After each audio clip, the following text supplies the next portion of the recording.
Selamat bertemu kembali di acara Wimar Show di stasiun televisi kesayangan Anda. Tamu kita pada episode ini adalah Abednego Tarigan. Beliau adalah Direktur Eksekutif dari WALHI, Wahana Lingkungan Hidup, suatu LSM yang sudah berdiri sejak awal 80-an ya? Oke, sejak awal 80-an, di zaman Orde Baru, tapi bukan bagian dari Orde Baru. Bahkan bagian yang memelihara kesehatan kepikiran warga, sampai kemudian sekarang masyarakat sipil sudah bisa tampil. Jadi ini adalah backbone dari civil society. Sekarang namanya Wahana Lingkungan Hidup, tentu berkecimpung di lingkungan hidup. Tapi saya ingin tanya, sebab Pak Abednego ini sudah Direktur Eksekutif yang ke-8 dari WALHI ini. Sekarang aksennya WALHI itu di mana? Ya, jadi kalau WALHI ini memang kita banyak di isu lingkungan tetap, dan memang kita akan banyak mendorong di isu kebijakan dengan bagaimana mengangkat sebenarnya isu-isu persoalan di akar rumput. Karena ini yang memang masih banyak bolong-bolongnya, di mana kita tahu sekarang kecenderungan kebijakan kita itu banyak sekali sektoral, tidak lintas sektoral, sehingga ego sektoral itu juga menciptakan persoalan lingkungan hidup itu sendiri.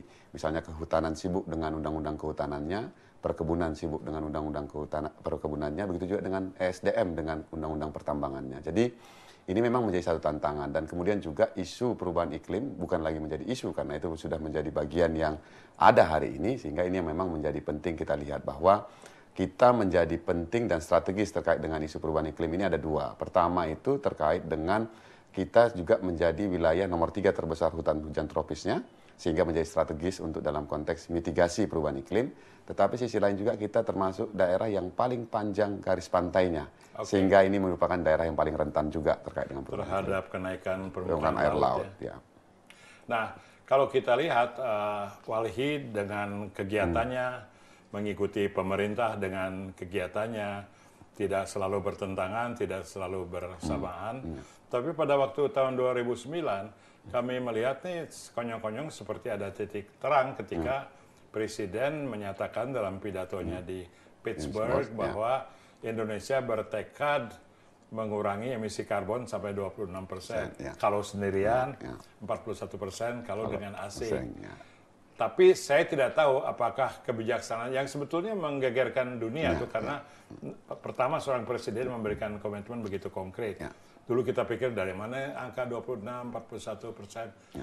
Kita lihat aja jalannya. Tapi sekarang bagaimana itu? Apakah Indonesia itu sudah maju di bidang menurunkan kadar karbon?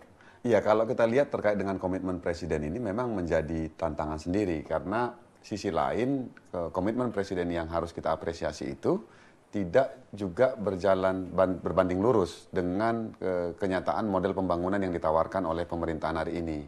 Kita tahu bahwa pertumbuhan ekonomi kita termasuk yang paling tinggi di region ini, artinya di Asia Tenggara. Tetapi kalau kita lihat semua basisnya masih eksploitasi sumber daya alam. Betul, dan bahkan kalau kita lihat rencana akselerasi pembangunan yang MP apa tuh? 3I. EI. Ya, MP3I itu yang blueprint yang sangat jelas.